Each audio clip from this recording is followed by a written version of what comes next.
Yaz fəslinin gəlişi ilə təbiət canlansa da, bir çox insan üçün bu mövsüm narahatlığın başladığı dövr hesab olunur.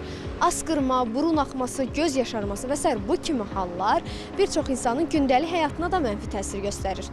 Mütəxəssislər də bildirir ki, bu kimi allerjik hallar son dönəmlərdə getdikcə artmaqdadır. Bəs bunun səbəbləri nələrdir? Ekoloji vəziyyətin kəskin şəkildə dəyişməsi, şəhərləşmənin daha çox artması ilə əlaqələndirilir, allerjik xəstəliklərin artması və allergik xəstəliklər, düzdür, allergiya genetik bir problemdir, lakin ilin bəlli fəsillərində allergenlərin rast gəlmə ehtimalı daha çox olduğuna görə biz allergik xəstələri həmin dönəmlərdə daha çox görürük. Xüsusən bu yaz aylarında və payız aylarında təsadüf edilir. Yaz aylarında daha çox olmasının səbəbi hamımıza məlum olduğu kimi polen dönəminin artmış olmasıdır. Belə ki, ağaclar çiçək açması, hava şəraitinin dəyişməsi, yağış, nəm və s. bununla əlaqələndirilir.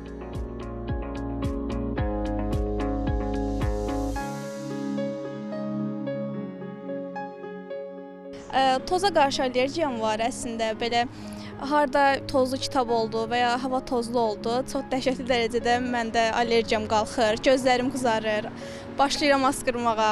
Mənim allergiyam daha çox küləkli havadadır. Küləkli hava olduqda daha çox asqırıram. Nə vaxt gün işığı dəysə, allergiyam başlayır, asqırıram, halım pisləşir və məncə allergiya heç yaxşı bir şey deyil. Əsasən mənim allergiyam yaz aylarında, daha çox may ayında olur. Belə ki, mən çox çiçək sevən biriyəm, amma təbii çiçək qoxlaya bilmirəm, çünki davamlı olaraq asqırıram.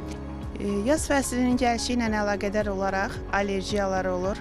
Mən də yaz fəslində gözümdən allergiya olanda mütləq müalicə alıram və insanlara da tövsiyə eləyirəm ki, mövsümlə əlaqəli olaraq mütləq sağlamlıqlarına ciddi məşğul olsunlar. Daha çox səhər saatları allergiyam qalxır, burnum axır, gözlərim sulanır. Havaya çıxanda allergiyam daha çox olur, ətirə falan allergiyam olur. Bu mövsümlə bağlı daha çox olur. Ən çox gecə saatlarında tutur, öskürmə, qaşınma, gözümdə qızartı, qaşınma falan olur. Bir çox müalicə almışam, amma allergiya deyəsən gedəsi bir şey deyil.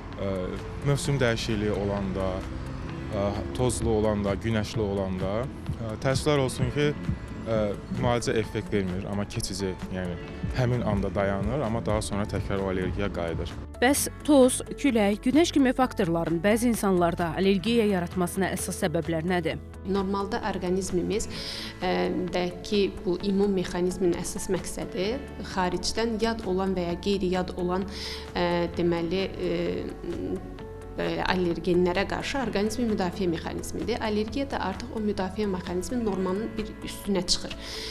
Hansı ki, yad olmayan zərrəcikləri də yad kimi qəbul eləyir və yaxud da ki, normadan artıq cavab reaksiyası verir və nəticə etibarilə də allergik reaksiya klinikası formalaşır. Allergik reaksiyaları olan insanlar üçün fəsillərin dəyişməsi narahatlıq yarada bilər, lakin həkimlər günün birinci yarısında çölə çıxmamağı, zərurət olduqda tibbi maskadan istifadə etməyi, axşam saatlarında evi havalandırmağı və simptomlara uyğun olaraq yalnız həkim məsləhəti ilə dərman qəbul etməyi tövsiyə edirlər. Beləliklə, düzgün qorunma tədbirləri ilə yaz mövsümünü daha rahat keçirmək mümkündür. Pərvin Səfərzadə, xanım Rüstəmzadə, Nifti İbrahimov, NTV Xəbər.